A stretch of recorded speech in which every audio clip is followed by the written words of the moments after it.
ಕಲ್ಲಡ್ಕ ಪ್ರಭಾಕರ್ ಭಟ್ರು ಪ್ರತಿ ಸಲ ಹೇಳ್ತಾರೆ ಹಿಂದೂಗಳಿಗೆ ಮಕ್ಕಳು ಮಾಡಿ ತುಂಬಾ ಮಕ್ಕಳು ಮಾಡಿ, ಮುಸಲ್ಮಾನ್ಗಿಂತ ಜಾಸ್ತಿ ಮಕ್ಕಳು ಮಾಡಿ ಅಂತ.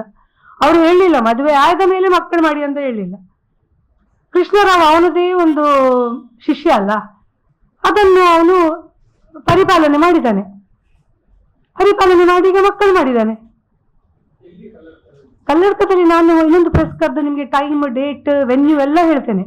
24ಗೆ ನಾನು ಇಟ್ಕೊಂಡಿದ್ದೇನೆ. ಈಗ ಕಲ್ಲಡ್ಕ ಪ್ರಭಾಕರ್ ಭಟ್ರು ಜವಾಬ್ದಾರಿ ತಕೊಳ್ಬೇಕು. ಹಿಂದೂ ಹೆಣ್ಣು ಮಗಳು, ಅದು ಬೇರೆ ಧರ್ಮದಲ್ಲ, ಬೇರೆ ಧರ್ಮದ ಹೆಣ್ಣು ಮಗಳಲ್ಲ. ಹಿಂದೂ ಹೆಣ್ಣು ಮಗಳಿಗೆ ಅನ್ಯಾಯ ಆಗಿದೆ ಅವರದೇ ಶಿಷ್ಯನಿಂದ. ಕರೆಸಿ ಬುದ್ಧಿ ಹೇಳಿ ಒಂದು ಮದುವೆ ಆಗ ಮಾರೆ ಅಂತ ಹೇಳ್ಬೋದಲ್ಲ. ಅದು ದೊಡ್ಡ ವಿಷಯವಾ? ಅಷ್ಟೊಂದು ದೊಡ್ಡ ಲೀಡರ್ ಅವರು. ಒಂದು ಹುಡುಗನನ್ನು ಸರಿ ಮಾಡ್ಲಿಕ್ಕೆ ಆಗುದಿಲ್ಲ ಅಂತಂದ್ರೆ ಯಾವ ಹಿಂದೂ ಸಮಾಜವನ್ನು ಸರಿ ಮಾಡುವವರು? ಇವ್ರಿಗೆಲ್ಲ ಯೋಗ್ಯತೆ ಇದ್ರಲ್ಲಿ ಗೊತ್ತಾಗ್ತದೆ.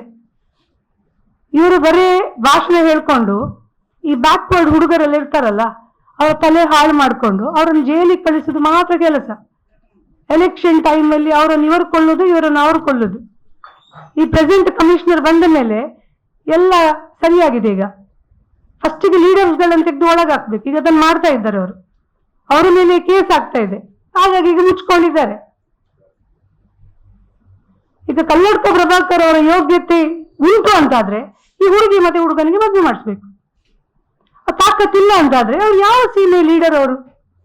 ಹಿಂದೂ ಲೀಡರ್ ಅವರು. ಅವ್ರನ್ನ ಹೇಗೆ ಒಪ್ಕೊಳ್ಳೋದು? ಅವ್ರು ಏನೂ ಮಾಡದೆ ಮುಸಲ್ಮಾನ ಹತ್ರ ಹೋಗ್ಬೇಡಿ, ಅವರ ಸಂಘಟನೆಗೆ ಹೋಗ್ಬೇಡಿ, ಅವ್ರ ಹತ್ರ. ನಮ್ಗೆ ಬೇಕಲ್ಲ, ನಮ್ಗೆ ಜನ ಸಪೋರ್ಟ್. ನಮ್ಗೆ ಮುಸಲ್ಮಾನ ಹಿಂದೂ ಯಾರು ಇಲ್ಲ, ಎಲ್ಲರೂ ಮನುಷ್ಯರೇ. ಸಪೋರ್ಟ್ ಮಾಡುವವರು ಬೇಕಲ್ಲ, ಇವಳಿಗೆ ನ್ಯಾಯ ಸಿಗ್ಬೇಕಲ್ಲ.